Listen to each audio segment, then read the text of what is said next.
सभी भक्तजनों को जय श्री कृष्ण। श्री प्रजापति ने कहा, भगवान आप में ही यह सारा जगत स्थित है, आपसे ही निकला है और आपने और किसी के सहारे नहीं, अपने आप से ही इसका निर्माण किया है। यह आपका ही है और आपके लिए ही है। इसके रूप में बनने वाले भी आप हैं और बनाने वाले भी आप ही हैं। बनने बनाने की विधि भी आप ही हैं। आप ही सबसे काम लेने वाले भी हैं। जब कार्य और कारण का भेद नहीं था, तब भी आप स्वयं सिद्ध स्वरूप से स्थित, इसी से आप सबके कारण भी हैं। सच्ची बात तो यह है कि आप जीव जगत के भेद और स्वगत भेद से सर्वथा रहित एक अद्वितीय हैं। आप स्वयं ब्रह्म हैं। आप मुझ पर प्रसन्न हो प्रभो। आपकी ही शक्तियाँ वादी प्रतिवादियों के विवाद और संवाद एक मत्य का विषय होती हैं और उन्हें बार बार मोह में डाल दिया करती हैं। आप अनंत अपराकृत कल्याण गुणगणों से युक्त एवं स्वयं अनंत हैं। मैं आपको नमस्कार करता हूँ। भगवान उपासक लोग कहते हैं कि हमारे प्रभु हस्त पादादि से युक्त साकार विग्रह हैं और सांख्यवादी कहते हैं कि भगवान हस्त पादादि विग्रह से रहित निराकार हैं। यद्यपि इस प्रकार वे एक ही वस्तु के दो परस्पर विरोधी धर्मों का वर्णन करते हैं, परंतु फिर भी उसमें विरोध नहीं है, क्योंकि दोनों एक ही परम वस्तु में स्थित हैं। बिना आधार के हाथ पैर आदि का होना संभव नहीं और निषेध की भी कोई ना कोई अवधि होनी ही चाहिए।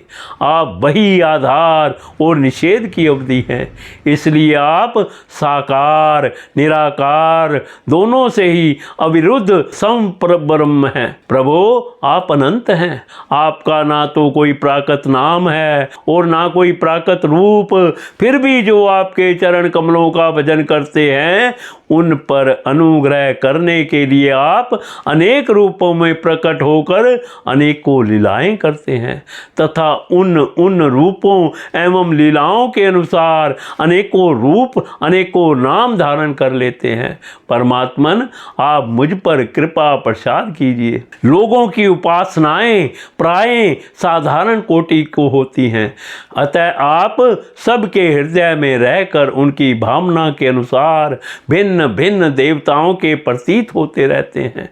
ठीक वैसे ही जैसे हवा गंध का आश्रय लेकर सुगंधित प्रतीत होती है, परंतु वास्तव में करने वाले प्रभु मेरी अभिलाषा पूर्ण करें, सुगंधित नहीं होती। ऐसी सबकी भावनाओं का अनुसरण श्री सुखदेव जी कहते हैं, परीक्षित विंध्याचल के अधमृषण तीर्थ में जब प्रजापति दक्ष ने इस प्रकार स्तुति की, तब भक्त वत्सल भगवान उनके सामने प्रकट हुए। उस समय भगवान गरुड़ के कंधों पर चरण रखे हुए थे। विशाल एवं हष्टपुष्ट 8 भुजाएं थी। उनमें चक्र शंख तलवार ढाल बाण धनुष पाश और गदा धारण किए हुए थे। वर्षाकालीन में एक के समान श्यामल शरीर पर पीतांबर फहरा रहा था। मुखमंडल प्रफुल्लित था। नेत्रों से प्रसाद की वरण हो रही थी। घुटनों तक वनमाला लटक रही थी। वृक्ष तल पर सुनहरी रेखा श्रीवत्स चिन्ह और गले में कौस्तुभ मणि जगमगा रही थी। बहुमूल्य क्रीट कंकन मकराकृति कुंडल करधनी अंगूठी कड़े नपूर और बाजूबंद अपने अपने स्थान पर सुशोभित थे। त्रिभुवनपति भगवान ने तिरकुल्य विमोहन रूप धारण कर रखा था। नारद नंद सुनंद आदि पार्षद उनके चारों ओर खड़े थे। इंद्र आदि देवेश्वर गण स्तुति कर रहे थे तथा सिद्ध गंधर्व और चारण भगवान के गुणों का गान कर रहे थे। वह अत्यंत आश्चर्यमय और अलौकिक रूप देखकर दक्ष प्रजापति कुछ सहम गए। प्रजापति दक्ष ने आनंद से भरकर भगवान के चरणों में साष्टांग प्रणाम किया।